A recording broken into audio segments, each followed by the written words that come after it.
quick project today.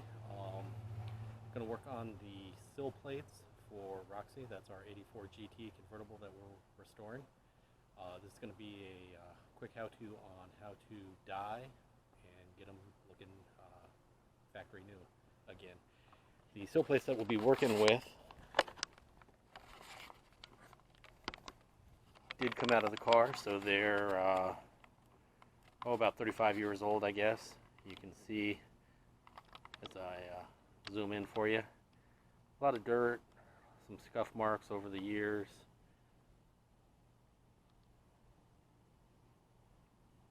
And we're going to do one first so you can see the difference of the before and after, and give you a good indication as to how well this process goes.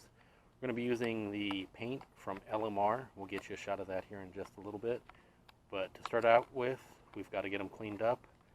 And for that, we're going to use a bucket of soapy water. The soap of choice is Dawn dishwashing soap.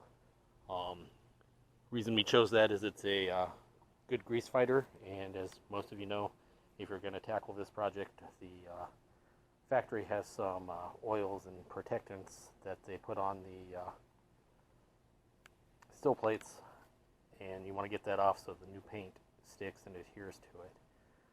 So we'll be using that. We also will be using the adhesion promoter, and again, we'll get you a shot of that when we get to that part of the video.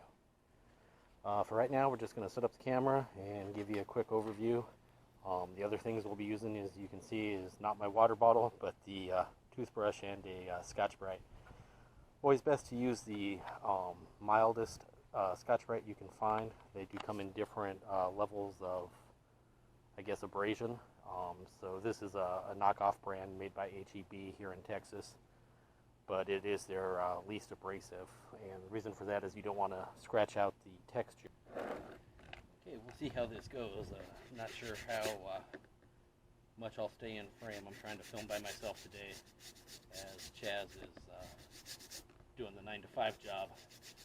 So we'll get this scrubbed up for you, and then we'll probably time-lapse it when we put it in the video. Just like brushing your teeth. You can see the I guess molding or ridges here that are on the sill plates from the factory. Get you a better shot, get my finger down there. These right here, and just going side to side rather than up and down. It's kind of like your teeth, I guess. Stay with the creases and you'll get more dirt out.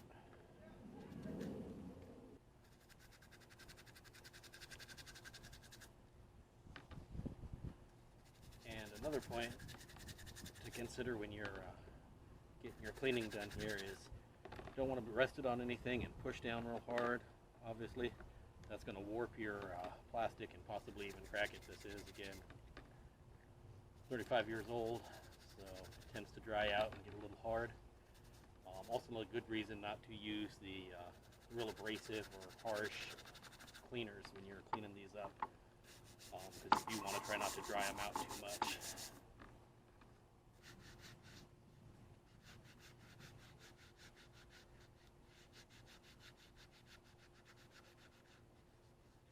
Again, you want to be careful. You don't want to take the texture here off of your molding. Don't need to be too concerned here. I'm getting the back real quick just to get any loose dirt or major debris, so when you do sand preen, it doesn't blow out or contaminate your area.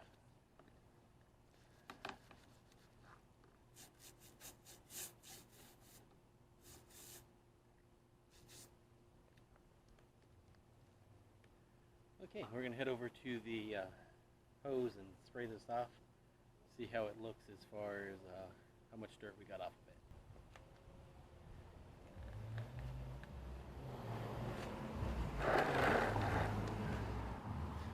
Okay, we got that cleaned up pretty good. Sprayed off, got all the soap off of it. I'm going to dry it off here good. We'll probably let it sit in the sun for just a few minutes. We don't want to get it too hot, but we do want to make sure that it is 100% dry.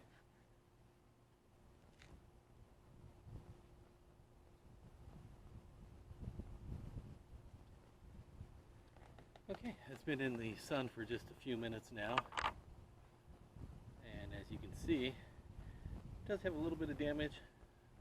Not sure how much of this will come up in the camera, but a little bit of fading and just a few scratches that are pretty deep. We'll see, like I said, once we get it painted up, how it comes out, what it looks like. Do have just a little bit of a warp back here. That's mostly from this screw hole right here where they've tightened it down too tight over the years and kind of forced that up as they screwed that in. But overall, it's a pretty good piece. It is original, and as I said, we like to see how original we can keep these things. So we'll go in, we'll get the paint, and we'll trade positions a little bit, and we'll go from there.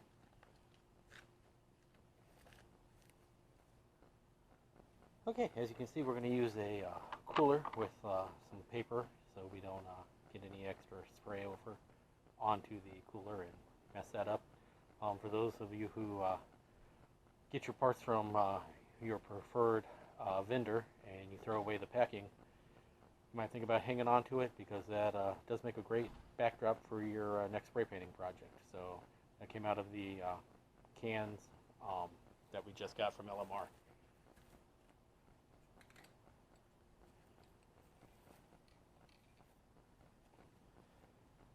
Here's the first product. As you can see, it's SEM is the brand, and it's prep for vinyl.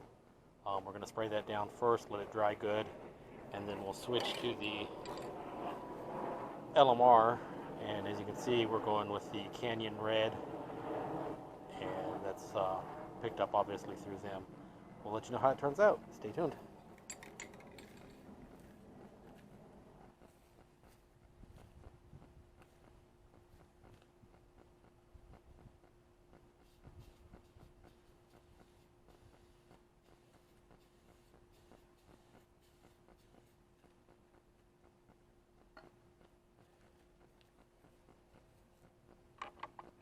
Okay, as you can see, we sprayed that on.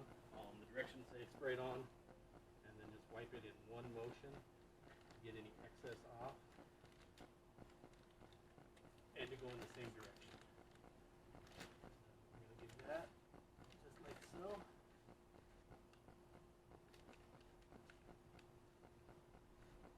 And we'll give that a few minutes to dry completely, and also it says you don't need to rub it excessively to get it to do its thing.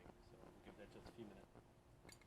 And while we give that a few minutes to set up and get ready, we can take advantage of that time. And obviously we want to mix this up. As you can see on the packaging, it does say that it was mixed up about a year ago on the 13th of July in 2019.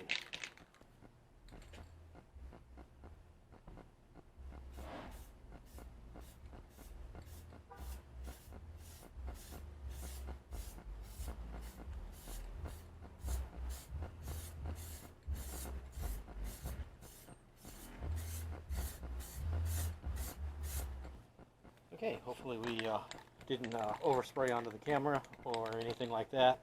We'll give that a few minutes to tack up, and we'll hit it with a second coat.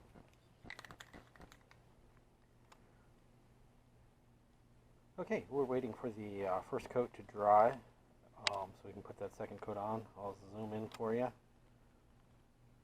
You can kind of see still got a few spots that aren't quite uniform. We're hoping that the second coat gives us a little more uniform look. But you can see that some of the scratches have gone away, and it's starting to look pretty good. So give us a few minutes, we'll get that. Okay, it's been about 10 minutes, so we're going to go ahead and put the second coat on and see how that works out.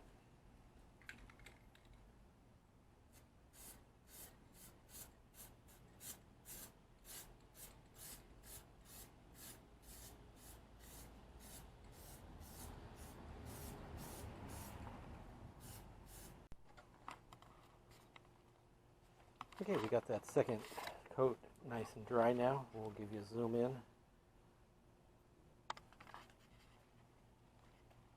we'll kind of come at it from the top here. Side by side, you can see. In honesty, the set might have been just more dirty than actually faded. But again, you can kind of see the difference side by side here.